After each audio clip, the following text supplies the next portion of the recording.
32 ঘন্টা পর রাজশাহীর তানোরে গভীর নলকূপে পড়ে যাওয়া 2 বছরের শিশু সাজিদকে মৃত উদ্ধার করা হয়েছে। রাত 9টার দিকে নলকূপের 50 ফুট গভীর গর্ত থেকে তাকে উদ্ধার করা হয়। এর আগে গতকাল অর্থাৎ বুধবার দুপুর 1টার দিকে উপজেলার কোয়েলহাট গ্রামে মায়ের সাথে খেলতে গিয়ে গভীর নলকূপের খোলা মুখ দিয়ে ভিতরে পড়ে যায় সাজিদ। এরপর থেকে সেখানেই শিশুটি আটকে ছিল। খবর পেয়ে ওই দিন দুপুর 1:45 থেকে উদ্ধার অভিযান শুরু করে ফায়ার সার্ভিসের 3টি ইউনিট। এ সময় কূপের ভেতর অক্সিজেন সরবরাহ করেন তারা। পরে ফায়ার সার্ভিসের আরও কয়েকটি ইউনিট এই উদ্ধার কাজে যোগ দেয়। উদ্ধারের পরেই তাকে হাসপাতালে তারেক মাহমুদ অপেক্ষা করছেন আমাদের।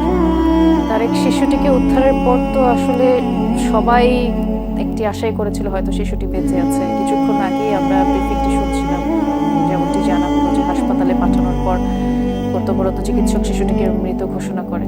আমরা একটু জানতে চাই আপনার কাছে এ বিষয়ে সবশেষ কি তথ্য আছে, ফায়ার সার্ভিসের পক্ষ থেকে ব্রিফিংয়ে আর কি জানা?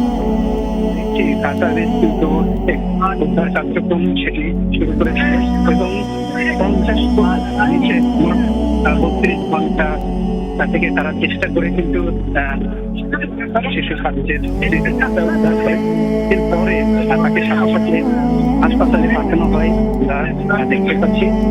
এবং ফায়ার সার্ভিসের যিনি এখানে দায়িত্বরত রয়েছেন,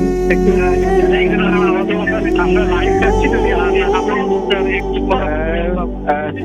একটু দেখতে পাচ্ছি তারা আসলে দীর্ঘক্ষণ তাদের উদ্ধার তৎপরতার কাজ শেষ করে একটি আশা ছিল, প্রত্যাশাই ছিল যেন শিশু সাজিদ, বিগত শিশু সাজিদ সে যেন জীবিত উদ্ধার হয়। তবে শেষ